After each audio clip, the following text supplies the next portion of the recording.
Welcome back to another episode of Diamond Dialogues.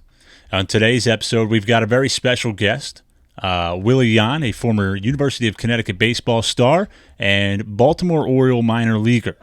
Now, as you may have remembered on the last episode, I discussed how I really want to, change how Diamond Dialogues is. I want to step away from Phillies talk, even though I've got my Phillies hat on right now.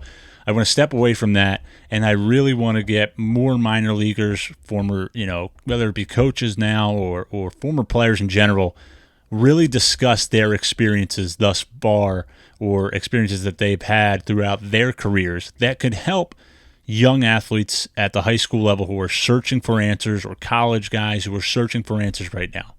So that's why for the first episode on this, new wave that I'm trying to get on here, we'll have Willy Yahn. We're trying to find some more guys that want to hop on. So enjoy this episode of Diamond Dialogues. All right, let's welcome in Willy Yahn, former UConn baseball standout and Baltimore Oriole minor leaguer.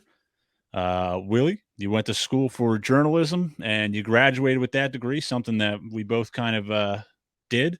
I went to school for broadcasting, so we're kind of in the same field here. Awesome. Yeah, man. No, I appreciate you having me. And yeah, that's a great connection alone right there. Journalism, broadcasting, and baseball. It all kind of works together in unison. So happy to be on. Appreciate the invite. It does, man. I broadcasted for a summer in the Northwoods League, literally the year before COVID hit. It was unbelievable, man. Fresh out of college, so like I was like hitting fungos to all the guys and everything. It was a great time. Yeah, I've heard that league is a great time. Yeah. It's great. Where did you play in the summers? Yeah, so summer before my freshman year, I played in the Futures League with the Torrington Titans, but that was kind of like on and off Yeah, sporadically. yeah, After my freshman year, played in the Perfect Game League for the Newark Pilots, and then played with the Bristol Blues. With Griff was on that team as well. yeah. And then summer after sophomore year, played out in the Cape. Yeah, okay. So yeah, I figured you probably played in the Cape once or twice in your career. Yeah, with the Born Braves out there. It was Yeah, incredible. yeah. The Yeah. Cape and the Northwoods is like the top two summer programs to go to these days. Oh yeah, no Just an question. absolute grind, man. Yeah, yeah. Kids were dropping like flies at like the end of July. Yeah. They play like 20 more games, I think, than Yeah, the game. it was gross.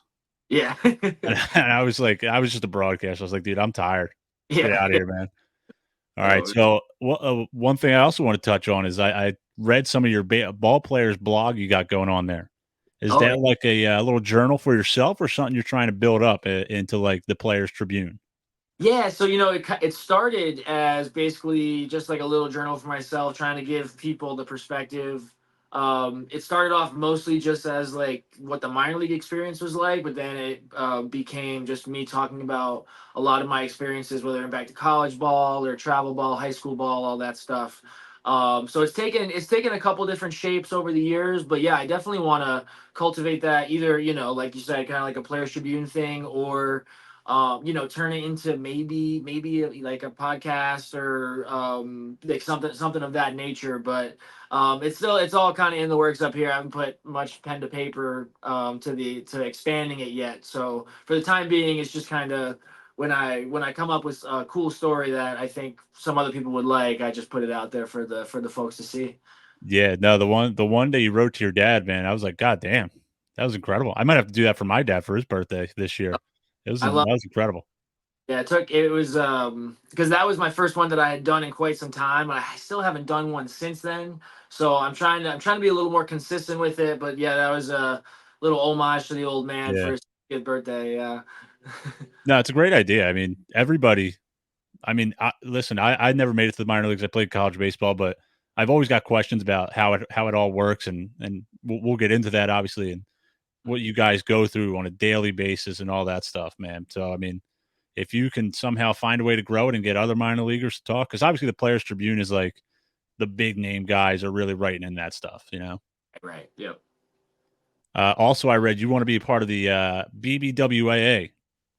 That's kind of like a long-term goal. Like if I could, be acclimated as a writer enough to be able to even be considered for that, it'd be a dream. I tell people I'm a baseball.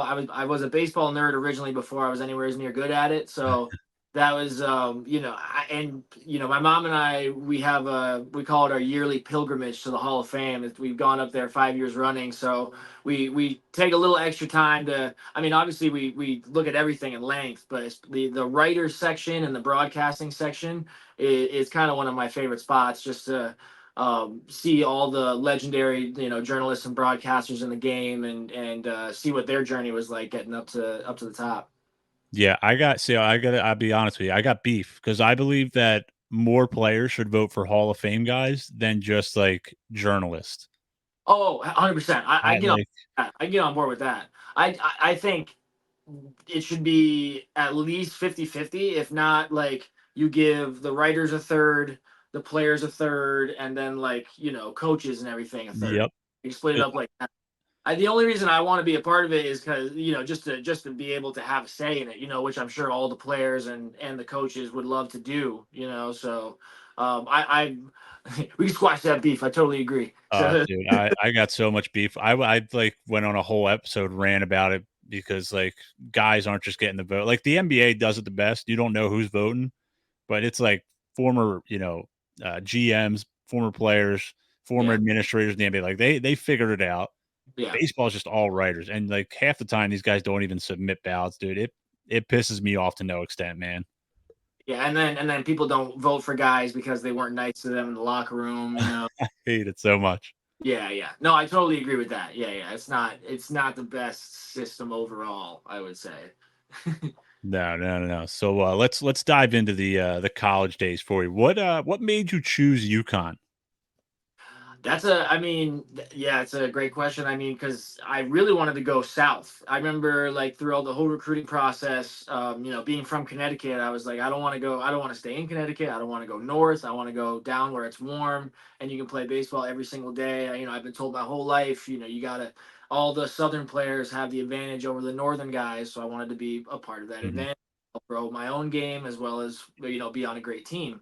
But then there wasn't a lot of interest towards me from Southern schools. I think the biggest, in my mind, because I love the biggest offer that I saw was UVA offered me a walk on spot.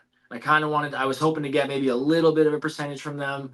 Had a really good showcase there. They offered me a walk on spot. I said, wow, this is really the only interest I'm getting down south. And UConn was always kind of interested, and then we finally worked out a visit, and I went to campus. It was middle of July, so I went to campus, and I was like, "This is heaven." The coaches were all great, and I after that first visit, I just fell in love, um, and yeah, it just kept on snowballing from there. And like I said, that first visit, it was pretty much automatically UConn. I fell in love with the campus itself, and the coaching staff treated me really great from the jump. So it was an interesting route, because if you told me I was going to UConn as a sophomore in high school, I would have said you're out of your mind. But it worked out perfectly. So Yeah, no, I mean, I played JUCO up here, and then I went to Southern Connecticut State, like, and playing JUCO, every single player on the team is like, "Now we got to get out of here. We got to go south." Like Northeast baseball players are dogs, man. Like you're oh, playing in the free, you're inside from January to March. Hell, it just like cracked 70 degrees for like the first time this week, like I all know, year. right? So yeah, I don't blame anybody that plays baseball up here that wants to go down south. Right, right. That was the mentality early on. I was like, if I'm playing college ball, it's gonna be down south somewhere. But that ended up changing pretty quick after that great visit. Yeah, I mean, and it was Penders the coach there when you were there. Yep. Yeah, yeah, yeah. So I'm trying to think, because he's been around for a little while. So I think he was going into his seventh season when I went for my visit. Yeah, because that was the 2013 summer.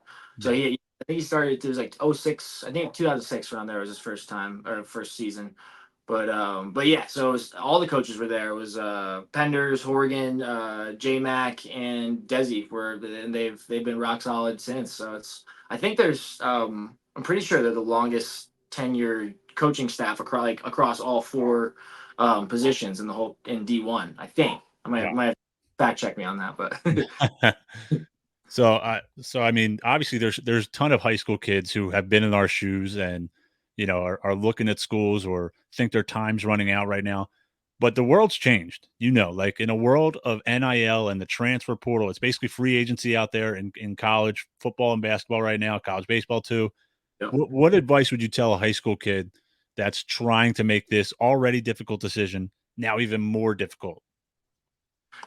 Oh man, yeah. I would just say try, you obviously have to learn how the system works and figure out, what might be the best path for me if I want to go here and it's not necessarily going to work out straight out of high school. What would be the best path to build up to that? There's so many different steps now.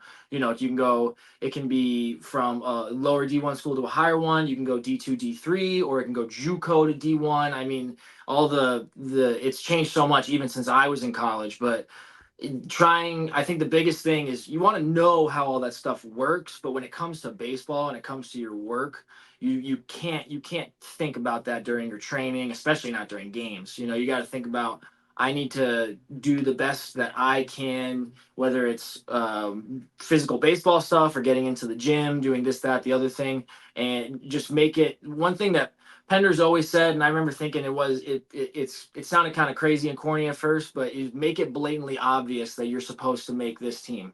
Make it blatantly obvious that I'm gonna go to JUCO for 2 years, and then I'm gonna make it blatantly obvious that UConn or whatever school needs me to help their program continue forward. It's not when you leave things to question and you think about, I'm more worried about getting to that point than like the day by day training. I think Mhm. simplifying it, focusing on your daily goals, having microscopic daily goals as well as, the telescopic goals down the road.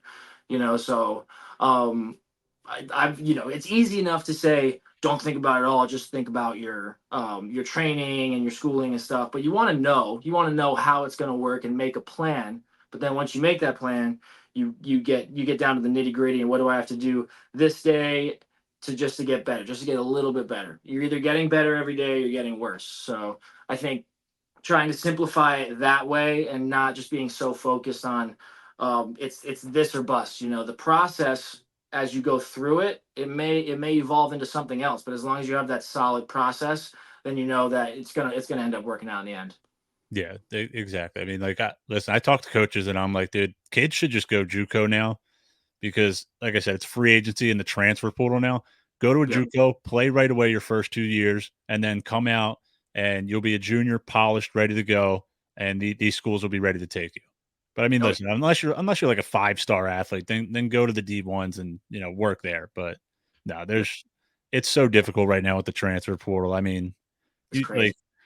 as a coach, man, we like our head coach is like, man, there's so many kids who big league us as a we're a Division 3 JUCO. I understand, but dude, like it's August and we're reaching out to these guys and they're like, no, I'm going to hold on for hope. Like, okay, that's fine by me, but no, I agree with you, man. Just I would say, man, just go where you think where you think you're going to fit in the best, where you think you can play right away. Like, Yep. don't the D1 or bust mentality is crap. I hate it. Oh yeah. No, yeah. Because I mean, I played professionally with so many guys who they were. Wait, sorry. Did my ringer just go off? Did you hear that? Or You was cut out for a split second. All right, though.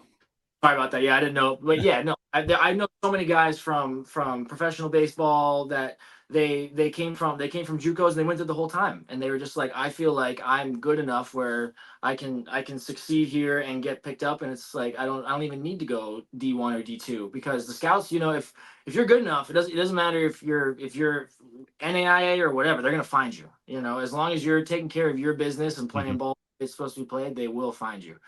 So exactly, I agree. I mean, D1 or bust mentality is really it can ruin careers. It can really Yeah, it can drag a kid down and derail serious progress because they're so focused on this one thing. exactly, exactly. So we'll start to transition here. When you were above 300 hitter all 3 years at UConn, at what point in your career did you know you were good enough to get drafted?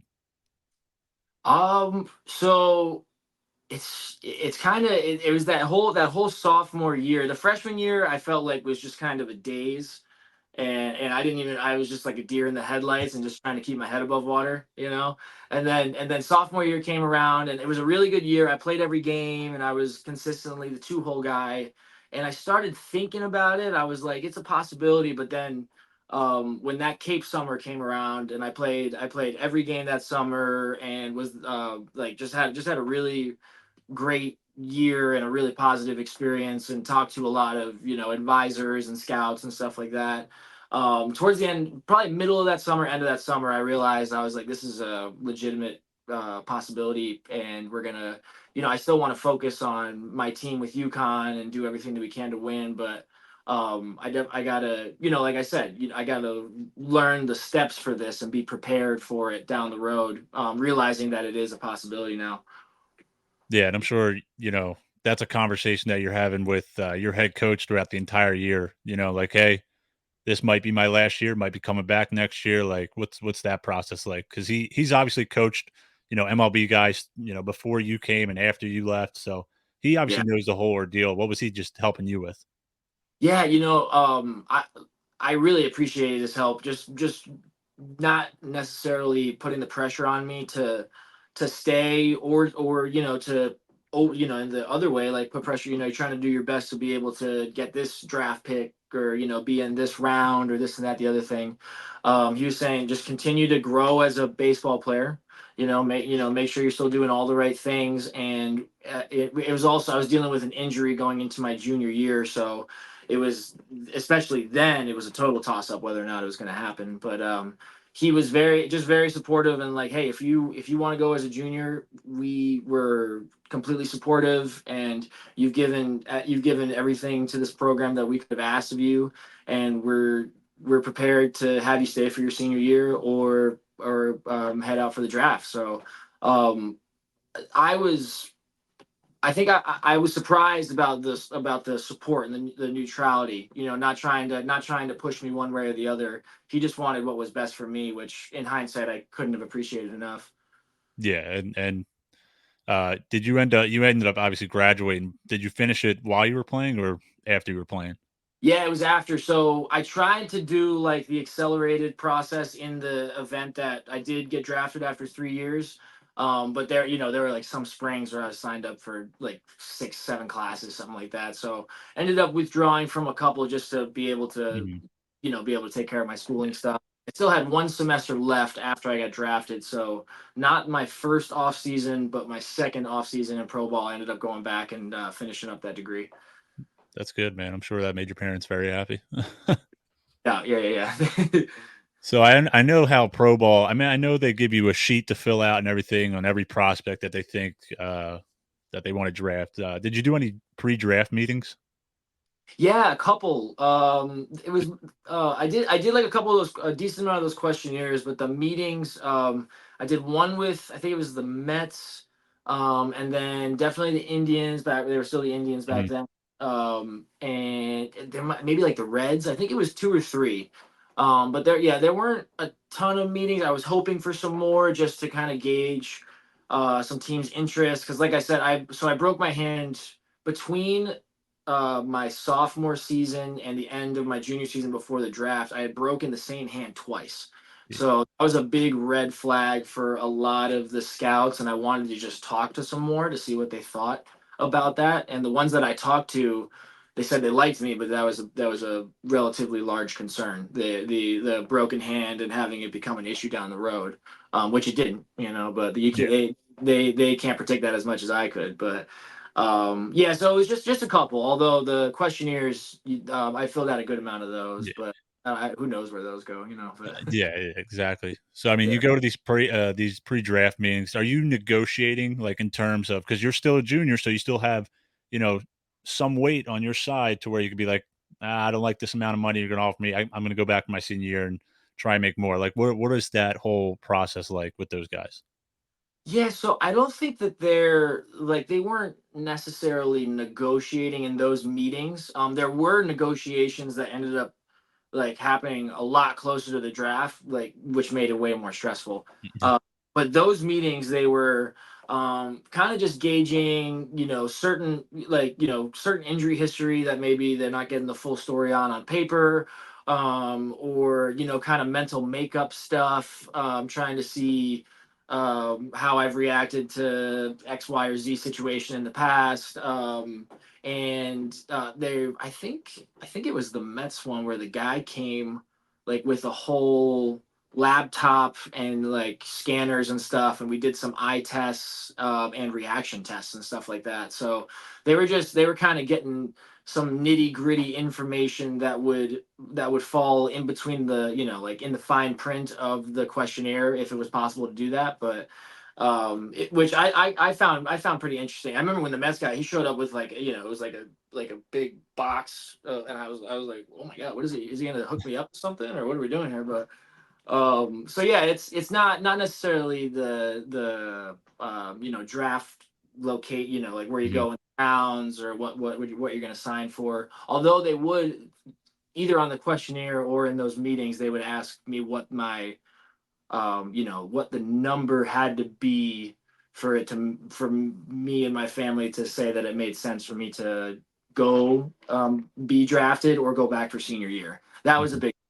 They always, either whether it was the questionnaire or in person, they asked that every time. So Yeah, no, we actually in the fall, I don't know how many guys actually did. But we actually, try to tell our players to actually go get their eyes checked. We try to enforce that every year. Get your eyesight checked because, like you just said, the scouts are looking for it. definitely. Oh yeah, absolutely. And every spring training, it was like there's a whole day just made out for eye tests to make Mhm. sure nobody, somebody could go home for an off season and all of a sudden some random eye issue pops up that they don't even realize. And there you'd be it was surprising. Someone that I knew had great eyesight. All of a sudden, like something was going on, and they had to get a prescription or goggles or something like that. So it was it's actually a pretty, it's a stressful day for some people. They're trying to tell me my eyesight got worse. I think it's the same, like stuff like that. Yeah. So it was very Uh, important. I it, mean, for hitting hitting especially, being able to pick up spin and see, pick up the right arm slot and pick up the ball as early as you can. Eyesight's incredibly important in baseball. I think they have I think someone's like trying to develop like contacts to where you can see uh the color red like more aggressively, so you can pick up the laces Really? easier on the spin of the baseball. That's what I was told, like by people that went to the like ABCA convention they have every year. That's what they were telling me. And Oh, obviously, like guys like me, dude, blue eyes in the sunlight, you're screwed. Like you can't see, like you're just squinting the entire day. That's a yeah, big yeah. red flag in general for anybody with blue eyes. You're screwed. Oh, good. Yep, yep. I got the blue. So, feel you. Yeah, like so. You get drafted. My brother's friend, he got drafted into the G League, and like he collapsed when he heard that news. Like it was, I've never felt that, but what is that moment like hearing your name finally come across? Because I read that part too of your blog where you're just sitting there. I mean, I don't know what's worse, like being like knowing you're a top 10 pick or just waiting days and days because it was 40 rounds or whatever when you were drafted. So like, you're waiting forever at that moment. Oh yeah, no, I mean it was very stressful because I knew the first day was first days 1 through 3, and then the second day was 3 to 10, and three, like 9 and 10 would have been awesome, but we kind of were waiting for the third day. So I thought I was gonna go early third day. Basically what I was told from the people, the like my advisor and people around me were like shouldn't be any later than 15, maybe 16th round. So I guess we get past that point and it's, all of a sudden we get into the 20s, and I'm just sitting there and it's stressful. Like it's, that's when the calls start coming in and teams are trying to gauge, hey, we're thinking about taking you in this round, but we saw that your number is this, and we're trying to get you for way down here, which we think makes more sense for you. And I'm politely just like, I'm sorry, I want nothing more than to get drafted, but I would, we kind of need this certain number. You know what I mean? Mhm. So it like I remember we're playing. My dad's like twiddling the guitar a little bit. We started playing some cards. We're just like pacing around the house, and then finally, the my advisor calls me and he said, "I just got off the phone with the Orioles. Listen, it should be the next round or two. This is the 20, maybe first or second round." So then another round or two goes by, nothing. Another round goes by, nothing. And I'm just like, did he get bad information or what is going on? And then the Orioles called. It's gonna happen. Make sure you're paying attention, and we're gonna, the number that you want, we're gonna do that. And it's just after that it's jubilation. I mean, it was like I felt like the whole world was sitting on my shoulders, and then it just disappeared. Like it was there's nothing like it. And I had like my friends were listening to the same broadcast, so like within 10-15 minutes we were at my parents' house, so 10-15 minutes, like half the town of Sharon's here. One of my little league teammates brought a keg. Like it was so it was just there's nothing like it. I mean, you know that there's a lot of work to come, but you're just gonna soak up the moment that day, and just be with the people you love. Hell yeah, you got to party it off, man. So it's an amazing accomplishment. Doesn't matter if you're the last pick or the first pick of the draft. Right, exactly. Yeah, yeah. So I mean, all that happens. What would you say was the toughest adjustment going from the NCAA, the American Conference to minor league baseball, whether it's on the field or mentally or whatever? Yeah, I guess there's two things. One of them's off the field, and it's the lack of camaraderie, like the lack of, I immediately went down to rookie ball, and we got a couple games under our belt, and you realize, like, man, a lot of these guys could not care less about whether or not we win or lose. They care about their one or two knocks, or their walk, or their couple punch outs, this, that, the other thing. And I did my best throughout my whole pro ball career to maintain, like, we're here to win. We're here to win ball games and make the Orioles a better franchise, and we're all going to try our best to be on that big league team and win ball games. We're not here to boost our stats. You know what I mean? That was a really tough adjustment, because especially at UConn, it was like we had the mentality we're all pulling the sled in one direction. We're all working together. It's not like we're competing against guys that have this spot or that spot. We're trying to be the best version of ourselves to be pulling in the right direction. And that was like relatively immediately I realized in pro ball it's not going to be the case, which was a little bit unfortunate, but I wasn't going to change my mentality. I was still going to try to win ball games. But so that was the off the field thing. On the field, I think just even at the rookie level, in college, you might get one or occasionally you're going to get that Friday night guy who's throwing absolute smoke with a couple different pitches, or the bullpen guy throwing some cheese, something like that. But you go to pro ball, and you get even in rookie ball, you get these young guys. They're just revving it, just throwing absolute cheese right out of the jump, and it's like, whoa, you don't really get that soft lefty just like feel good day.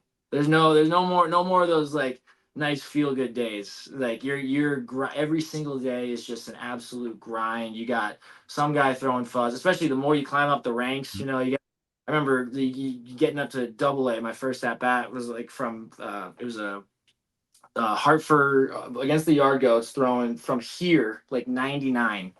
And I was like, what was, or I was first guy out of the bullpen rather, but still, I was like, this is different. Yeah. We are in Kansas anymore. You know what I mean? Like it changes real quick. And so that was the on the field thing. Like immediately just noticed that. I was like, oh, okay. Like there's no days off. You get like a nice easy BP day, like to boost the stats. Like, no, you're grinding it out every single day. Yeah, you're not getting that midweek guy who's a freshman. Just got to eat innings up on a Wednesday night for that team. Right. You're getting Right. some dude who's just trying to make it in his life, and he's coming out fuzzing, man. Yeah. So those two adjustments were. It took a little while. It took most of that first season to figure out how to attack those two differences. Yeah, and was there anything that was easy or something you thought was going to be difficult that you transitioned smoothly with? That's a good question. I think and this may not be the case for everybody, but with college ball, you have to go to classes, and you have like the team does these certain events, this, that, the other thing. But like pro ball, it's like you come to the field, we're either working out or doing baseball stuff all day. And some guys were like, man, we're at the field all day, we're doing this and that. I was like, would you rather be at class, dude? Come on, like this is great, like we're getting paid for this. Come on, like what are we? No, like I thought I was like I can I get a tent and just live right next to the park? Like, why do I go back to the hotel? You know, it's like, Exactly. but yeah, I mean, I love being at the field with the guys. Trying to do something, whether it's really small or really big that day, just to get a little bit better. So, I was worried, and the travel can get a little tough, but um, I, you know, I was like, man, we're gonna be at the field from like 8 a.m. to God, it depends on when the game is, till late in the night. But I loved it. I loved just immersing myself in the game and trying to figure out like what to work on or who to talk to be the best version of myself. Yeah, that's good right there. What are some things that you learned at UConn or you learned in the minor leagues that helped propel your game from, if you learned it in the minors, you got better from when you were at UConn or, UConn from high school. What were some things that helped propel your game? Oh man, I think one thing, it took me a little while to learn this at UConn, but especially when say you're hitting really well, and like I was hitting really well as a freshman because I was usually in the 9 hole and I was getting a lot of heaters, but then that sophomore year I was struggling at first because I'm in the 2 hole and I'm getting a lot of off speed stuff, or like the mix was way more aggressive, and finally developing an approach took a little. Hmm.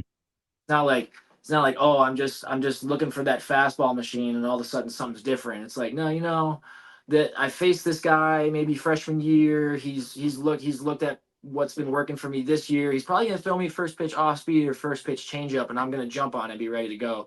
Or sometimes like maybe I'm not feeling good. This guy's feeling really good. I'm gonna statue take for the first one, and maybe he's getting too cute and he's gonna throw me a couple breakers, and I get into a 2-0 count just because I was statue taking. Like, everybody's like, "Oh man, that's a really good take out of Willie." I was like, I just wasn't feeling too hot in the moment. I kind of wanted to see what he was gonna throw at me.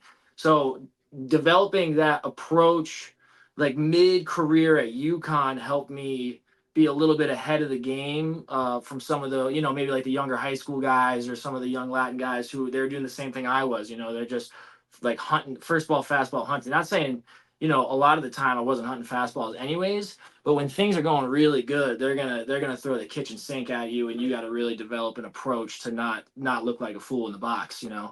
But and then I guess another thing for like mid pro ball, I think I got a little too obsessed with saying that I'm a third baseman. Maybe I'll trickle over to second base, but I wanna be a third baseman. I think that well, I knew I was a great third baseman, but I didn't realize how valuable until the end, and it might have been a little bit too late. I didn't realize the value of being able to play everywhere. You know what I mean? Just being able first base, second base, maybe a little platoon shortstop when need be, corner outfield. Hmm. Uh, I didn't realize that really until 2021, and I played every position that summer except for center field. So that was why I stuck around as long as I did, I think. But yeah, I still, any kids that they're at, like I'm gonna be a shortstop, or I'm gonna be a center fielder. I was like, do everything, play it, be as good at each position as you possibly can. You should know all the situations for all the positions, not only to get your name penciled in a lineup more, but it also just helps you understand the game more as well. So I wish I had learned that even back in the UConn days. I would have. It's not like I was playing third base almost all the time at UConn, but still, like it would have prepared me better for pro ball if I had known that back then. I would have been way more locked in on outfield reps, maybe like some first base. I wish I could have caught more, but I had a bum knee, so that wouldn't end up working out. But yeah, being versatile is such a huge asset, and it's only becoming more of an asset in the game today. No, I'm glad you said that because we in our fall schedule we play like 20, 30 games during the fall because we're a junior college, so we can play anybody we want. Yeah, We tell our all of our guys, you're going to play out of position because when a school comes calling for you, and they say, oh well, he's playing shortstop all year for you. Can he play second base because we need a second baseman? I'm like, yeah, here he played 20 some innings in the fall. yeah, He knows how to play it well enough to give him a scholarship. And then on top of that, I knew a guy who was in your shoes. He was with the Cubs, in the 2010s, third baseman. Chris Bryant's ahead of him. So they try to move him out to a different position. Javi Baez is at second base. Rizzo's at first base.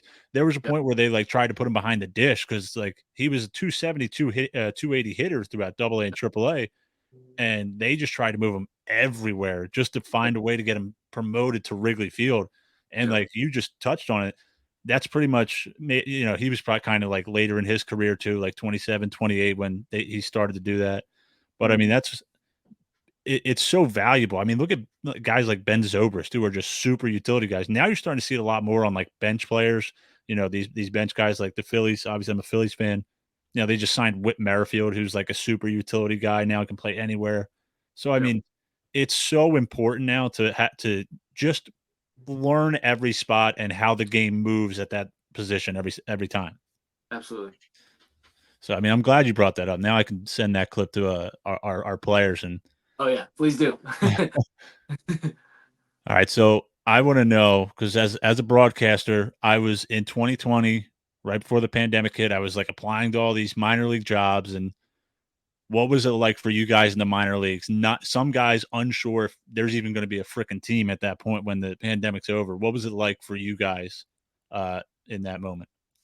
Yeah, man. I mean, it was crazy. It was surreal. It felt like some kind of like dystopian movie when we were down there in Florida, and they're like, we heard whispers that like minor league camp and big league camp's gonna get shut down, and everybody's like, that's impossible. That can't happen. This is like, thinking like they like how are we gonna have a season if they shut down spring training? And then I think the NBA did it first, and then they shut us down, and then I think March Madness was when everybody they shut down March Madness, and everybody was like, oh my god, the world is shutting down, and it was, I didn't know what to do. I personally I wanted to stay down for because they told us, they're like, oh yeah, it's only going to be 2 weeks, so don't go too far, because in 2 weeks we're going to bring you guys back for camp so we can try to break on time.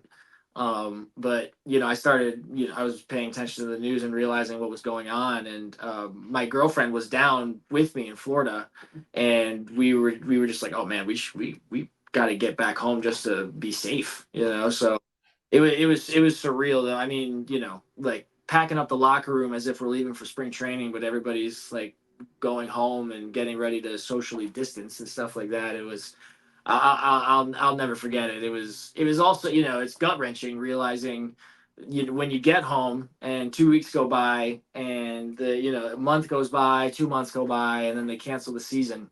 When they canceled the season, I felt like it was like what the world, it's never going to go back to normal. How if something like this can happen, then I don't even know how we're going to return from this. Like I have to miss a whole year of baseball, so it was just trying to we just you just had to buckle down and figure out what the next move was.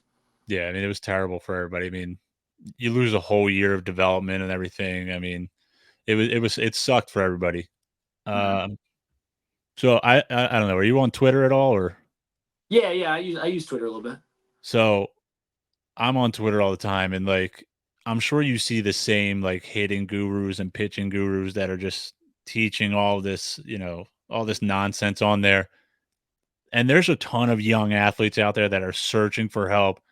Like, how do you help an athlete from getting the bad advice from these gurus to like how do they basically decipher from what's good and what's bad? Man, it's a really good question. I think there are some parts of baseball that have changed, and the gurus are making heavy adjustments for how it's changing. But there are also, like, you watch a guy hit like Ted Williams, you watch a guy hit like Pete Rose, Oh you my watch god, thank you. Aaron or Roberto Clemente in slow motion, and it's like that swing would easily withstand the test of time today. And you think about what those guys were doing with their swing, and then what some guys that are really successful today and what's working for their swing. You try. I always try to find a spot in the middle. I could never get on board with the guys that are like basically swing coaches. It's like, this isn't golf, man. This is baseball. Like, it's not on a tee for you. You got to be in there competing in the box. We're not worrying about. I had a coach that told me, it was Milt May in the Gulf Coast League, and we thought we were gonna go in there. We are gonna be watching like some of the big league Orioles guys hitting and stuff. and he showed those guys that I rattled off in slow motion. And he's like, I don't want you guys to tell me they're old. And this is 50, 60, 70 years ago. It's like, tell me why that swing's good. And we start talking about it, breaking it down, and he's like, and then he goes to the new guys, and he's like, are they doing the same thing that they were doing? Like Mookie Betts and Mike Trout, and then it's like, yeah, they like, there's a little difference here and there, and some guys have to find little different cues for their own sake of hitting, but there are constant parts of hitting that are never going to change. You know what I mean? Staying behind the baseball, level swing. There are still the greatest hitters ever. Mike Trout still talks about going down to the ball. Some of the guys that I've talked to that have had the most success hitting, they say it sounds crazy, but I am thinking down to the ball, and then I get to the ball and finish high. It's not like they're getting down there and scooping up, but that's it's like I don't know. I could talk about this all day, man. You know what I mean? But I think there's got to be a middle ground, and that goes too with like the analytics in baseball. Love the analytics. You can learn a lot from it, but we can't live or die by the Mhm. analytics. I mean, there's got to be that middle ground with all this stuff. Exactly. And we have, hitters group chat and a pitchers group chat, and our coach is constantly sending, the finishes of guys like Ted Williams and Hank Aaron, and where their bat is at when they're finished, where their bat is at in the zone. And you're right. Mhm. Like if you look at like the Freddie Freemans, the Trouts, all the best hitters, the guys who are consistently over 300 right now in today's game, they're all swinging just like the guys from that came before them, right? If it's not broke, don't fix it. Like guys today, hitting gurus, they're trying to change something that's not broken. They're trying to be like figure something out that, you know, hundreds of years of baseball, these hitting coaches didn't figure out yet. Like you can't change it. Right. Like Uh, that's why there's really, there's so many 240 hitters, 230 hitters. Like, I mean, it mhm. grinds my gears watching Kyle Schwarber up there hitting, a buck 90, and like, and then I got like some 7-year-old trying to hit like him, trying to jack it out.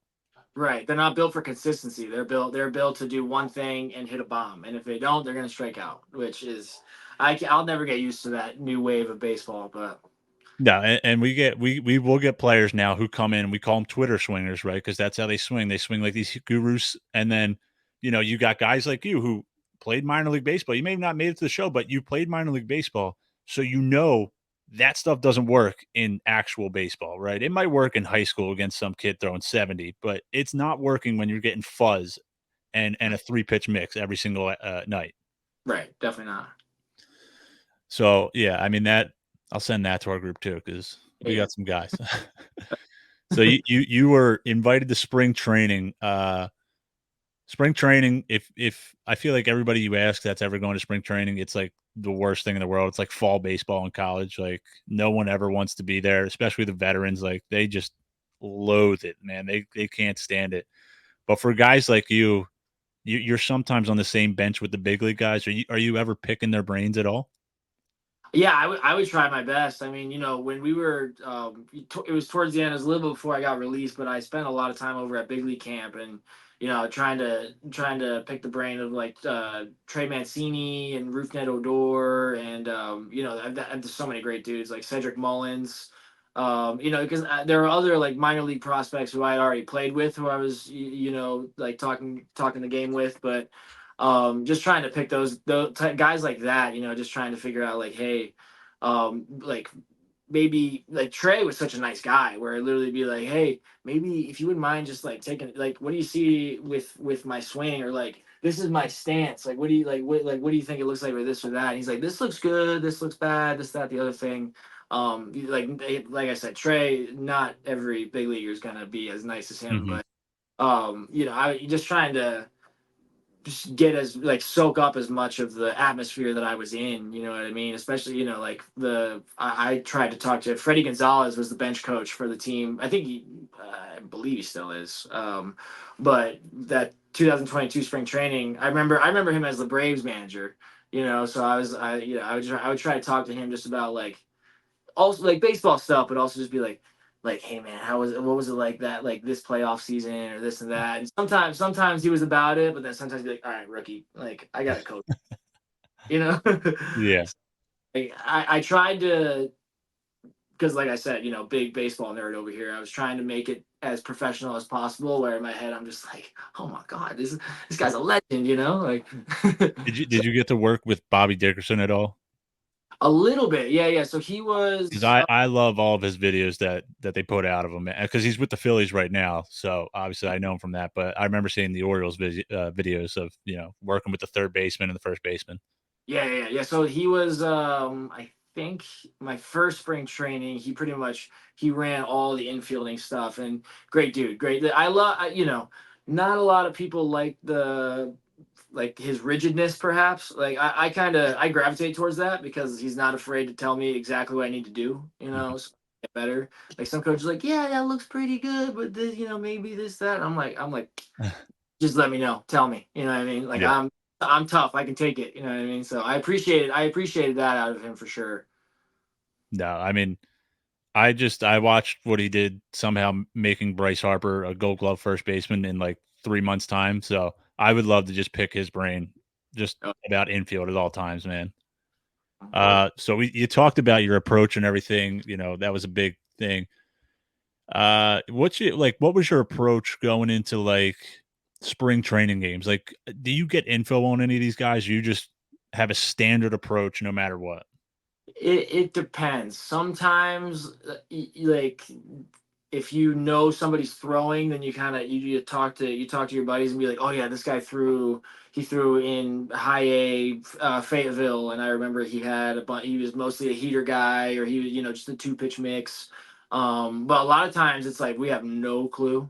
We gotta go in there and either trust one specific approach that you're trying to, like, something you're trying to accomplish that day, like that maybe that day, you're trying to you want to have quality contact on an off speed pitch, so you're just hunting either that guy's slider or that guy's changeup all day long.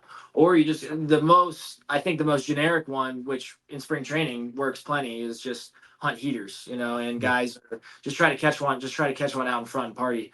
But especially in spring training, but it varies because I remember my first spring training. It was mostly that, just like, I don't know anybody here. I'm just looking for a heater and trying to sweep one in.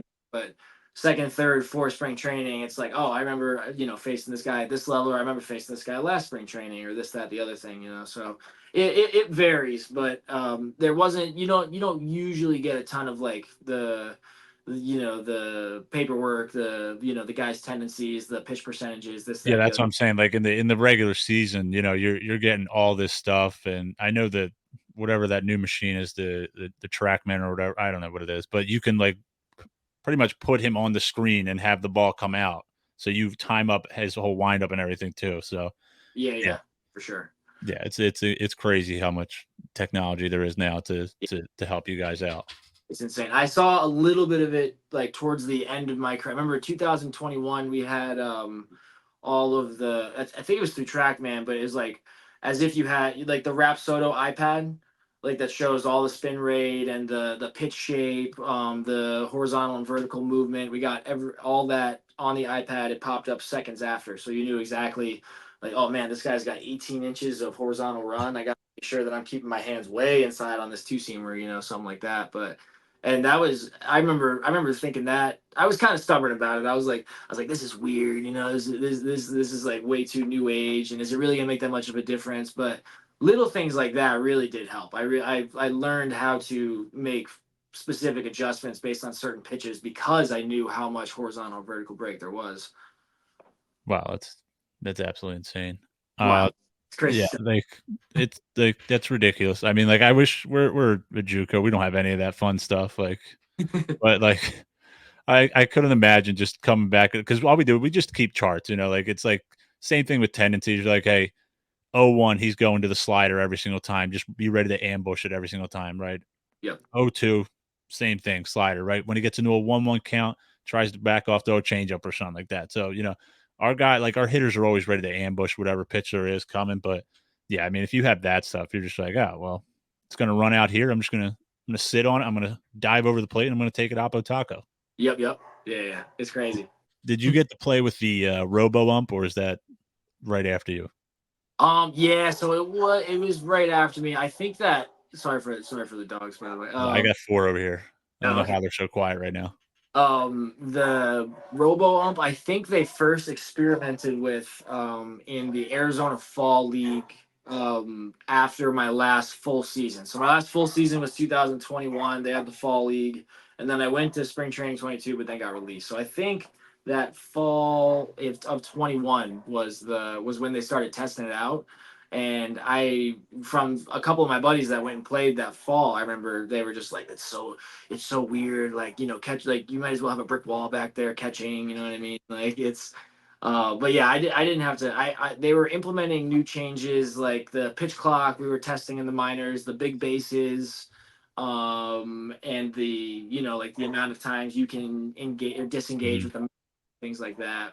But yeah, no robo umps for better or for worse. I don't know if I would have liked it, but I don't know either, man. I'm kinda torn between it because 'cause I'm like, "Man, if you implement it, just use it to, like, grade the umpires then." Like, guys like Angel Hernandez should not be allowed to get away with the criminal strike calls that they get away with. So, I mean, yeah, if you did it, you'd be like, "Alright, here's a guy who loses literally every single challenge because he doesn't have a consistent strike zone. Here's a guy this guy in Double A hasn't missed a call. Let's bump him up." Like, that's what I think they should use it for, in my opinion, if they do bring it. But I was also a pitcher. Like, I also want the little bit off the corners. You were a yeah, hitter, so you want the you want the opposite. right, right. Well, I think Scherzer, he suggested that they do that. He was saying because I think he's a big wig in the players union, and he was Mhm. saying umpires should be graded and it's all public, and they get promoted or sent down because of it. Exactly. That's exactly how it should be, right? I mean, you shouldn't get some scrub behind the plate in the World Series game. Like, you need the Uh, consistency in there. All right, so Willie, what's next for you? I know you're not playing any indie ball. You don't want to play indie ball. I understand. I always tell, like, I knew I had a couple friends who played indie ball, and I'm like, dude, you got to really love baseball to play independent baseball because I yeah, mean, yeah, yeah, you're spending more money than you're making. Because I worked for Somerset, you know, when they were an indie ball team, yeah, and like those dudes were just because you tip the clubhouse attendant, which was what I was for a couple of weeks. yeah. So there's like $5. Then they're getting beers for the road, for the bus ride. I'm like, dude, like you just blew your entire game check already in one series. So what is going to be next for you?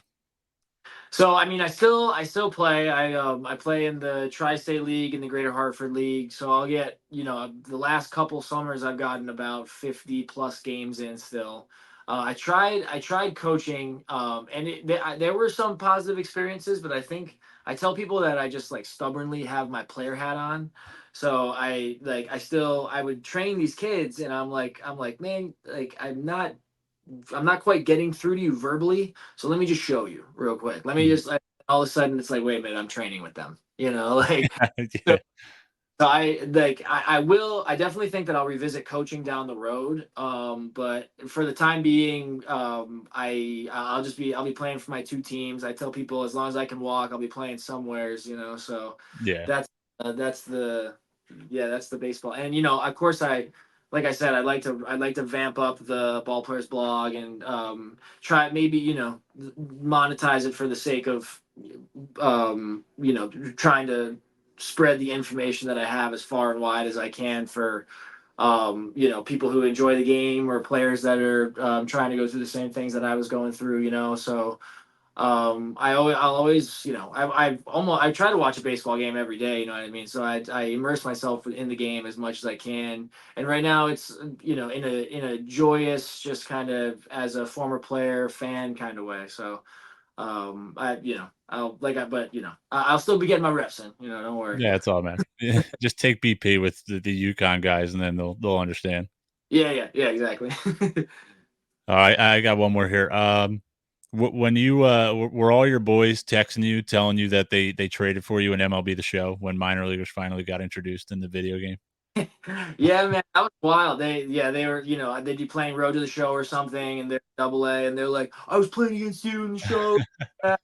It's wild. I mean, I remember thinking to myself, like, I wanted this to happen, and it shouldn't feel this weird. But then I went to one of my buddy's house and was playing, and I was like, this is crazy. You know what I mean? They got, they got the long sleeves, they got the flow. They're not messing around. So No, they must have had everything on point. it was a wild experience. But just shout out the show. They're doing their research. You know what I mean? Exactly, man. I didn't know who you were. I was like, I guess this is what he looks like. I mean, did they Yeah, have your batting stance? Did you have to go in and do your batting stance, or is that just generic? they get some. I think because it kind of sort of looked like it. So they didn't do my batting stance, but they got something that kind of looked like it. So it's probably generic player 13 or something. But All right, Willie. Well, it's been great having you on. It's hopefully a lot of people take away some good things from what you said. I mean, I've already learned a little bit from you about a lot of the minor league stuff that goes on. Um, you have to also be happy with UConn men's basketball just putting people in a body bag back to back years in March Madness. basketball capital of the world, baby. Let's go Oh back to back. my god, they were bullying kids all March this year. It wasn't even fun to watch. I know, right? It was because you get into a game, and then all of a sudden it's like we got 10 minutes left in the game, and they're up by 35. And I'm like, I still as the UConn faithful, I should be watching, but I'm not really paying attention too Yeah, much. it's like, dude, come on, let them like be within 10 for some part of the game, some stretch of the game, man. Yeah, that was great, man. All right, Willie. Well, it's been great talking to you. Hopefully, your ball player blog hits off, and I can read more minor league player stuff and send it to all my players. Absolutely. So it's been Yeah, good thanks having you on, man. for having me. It was great. It was great chatting with you. Any chance to chat about baseball, but this is a really interesting conversation. I appreciate it. For sure, man. For sure. All right, that's Willy Yahn.